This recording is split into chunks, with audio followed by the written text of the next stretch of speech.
Para falarmos de algumas questões aí também ligadas à concepção e design de VR, vamos falar alguns aspectos sobre o hardware e alguns atributos que os hardwares podem eventualmente vir a ter e variar. Bom, o primeiro deles é a resolução do display que a gente está usando. De acordo com o custo, com a capacidade do HMD, certamente nós vamos ter maior capacidade de resolução. A tendência, uma das tendências, assim, na medida que os HMDs vão progredindo, é termos dispositivos com resoluções cada vez maiores. Os primeiros HMDs, inclusive, tinham uma resolução bastante baixa e era uma das causas dos desconfortos que eles causavam.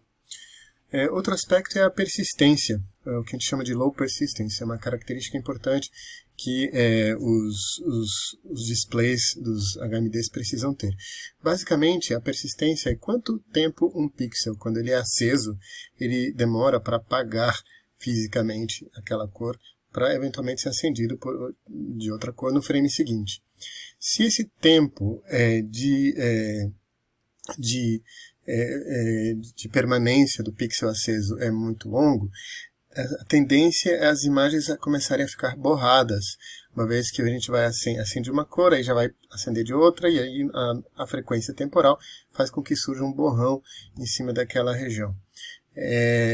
E um display de baixa persistência significa que nós vamos ter uma fração pequena de tempo que assim, o pixel consegue acender e apagar muito rápido. Mesmo que o pixel fique preto, a sensação de precisão da imagem ela fica melhor do que se ele fica com uma cor até vir o próximo pixel. Essa é uma questão que normalmente pode ser configurada, inclusive quando você está na configuração de hardware do HMD, você pode eventualmente tirar essa persistência ou não. E finalmente as lentes de focamento é uma questão do próprio hardware, nós geralmente não temos muito como mexer nisso, e a distância com qual essa lente fica, ela na verdade está diretamente relacionada com o tamanho do HMD. Com o passar do tempo, essas lentes de focamento vão se aproximando cada vez mais do olho, até que em algum momento nós vamos ter displays muito próximos a óculos, que requer, na verdade, uma proximidade muito grande do display ao olho, portanto uma lente que consiga convergir com bastante precisão. Os IMUs, são os Inertial Measurement Units, basicamente são os elementos que são os componentes do HMD que vão medir a aceleração, pode ser angular e a aceleração linear do movimento do HMD, portanto da cabeça e do corpo. Os MUs, eles basicamente vão ser responsáveis por fazer a rotação da câmera virtual em relação ao movimento real do rosto e da pessoa. Os MUs não se encarregam de fazer tracking, eles não são capazes de dizer onde fisicamente no espaço o usuário se encontra. Apenas o movimento relativo de rotação e eventualmente o movimento relativo de linear, mas eles não traqueiam. Tipicamente, os HMDs baseados em cardboards, portanto, em displays que usam o celular como plataforma, vão basicamente fazer todo o tracking só com os MUs. Eles não têm tracking de posição. Daí vem a diferença de dispositivos que têm 3 DOFs ou 6 DOFs. DOFs significa Degrees of Freedom. 3 DOFs significam que nós temos 3 graus de liberdade, e que na verdade correspondem aos 3 eixos de rotação, em qualquer um dos sentidos. 6 graus de liberdade significa que além dos 3 graus de rotação, nós também vamos ter a localização espacial XYZ. Portanto, nós vamos ter nós podemos traquear a rotação e também a movimentação com precisão do dispositivo. Geralmente, os acelerômetros, ou os IMUs, eles são capazes de cuidar dos 3 graus de liberdade relacionados à rotação. Já a translação, a gente precisa a localização espacial, a gente já precisa de um sistema de traqueamento mais preciso. E a gente precisa, na verdade, enxergar onde o usuário se encontra no mundo. Portanto, você precisa de algum tipo de câmera e alguns pontos de referência que vão fazer o que a gente vai chamar de tracking. Geralmente, HMDs baseados em celular não vão ter tracking de posição. HMDs mais elaborados, como Oculus Rift, HTC Vive e assim por diante, eles vão ter tracking, mas para isso nós vamos ter que instalar algum tipo de sensores para fazer esse mapeamento espacial. O Oculus Rift ele usa um sistema chamado Constellation. Se chama assim porque o óculos ele é todo composto por LEDs infravermelhos, portanto não são visíveis ao olho humano, mas nós vamos colocar câmeras próximos do usuário que a partir desses pontos infravermelhos vai fazer a triangulação e o mapeamento, portanto a inferência de onde o usuário se encontra no espaço. O HTC Vive ele já usa um outro sistema que é o Lighthouse, onde nós temos emissores de luz infravermelha, por isso se chama Lighthouse, a gente emite uma luz no ambiente onde a gente se encontra, e os displays vão ter defletores, que vão refletir essa luz infravermelha e, portanto, vão permitir que câmeras que também estão nos emissores de infravermelha sejam capazes de enxergar e, portanto, triangular a localização espacial do usuário. Eles permitem, esses sistemas permitem, possibilitam que a gente possa realmente seguir o usuário, mas tem algumas limitações. Uma delas é que você precisa, de certa forma, configurar o cenário para isso. Precisa se colocar as câmeras, essas câmeras precisam estar fixas, geralmente em tripés, não podem sair daquele lugar.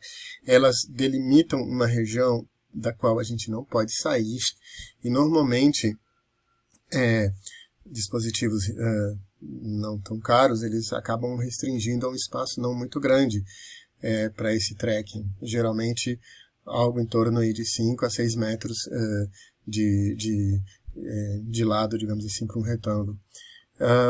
E além disso, eles também têm um problema que a gente precisa calibrar essas câmeras. Portanto, não adianta só você ligar as câmeras, ligar o HMD.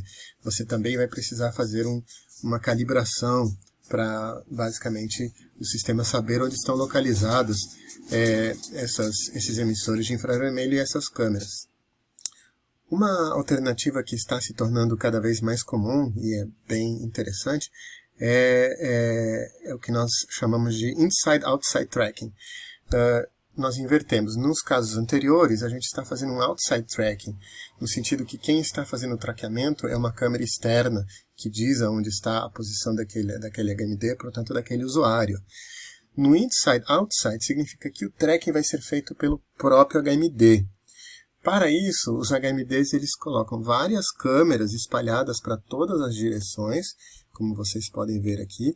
Não são câmeras convencionais, são câmeras que normalmente não tem uma resolução tão alta, e basicamente eles vão se basear em pontos fixos da imagem ao redor, para a partir desses pontos fixos fazer uma triangulação e um mapeamento espacial.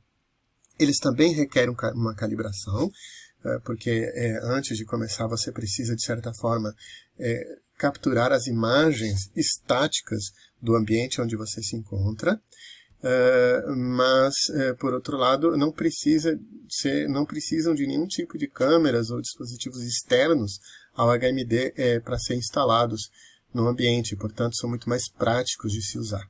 Também eles têm uma grande vantagem, porque não usam necessariamente a luz infravermelha. Por não usar a luz infravermelha, eles se comportam muito melhor em um ambiente de iluminação natural. Como vocês sabem, a luz do sol tem bastante componente infravermelho.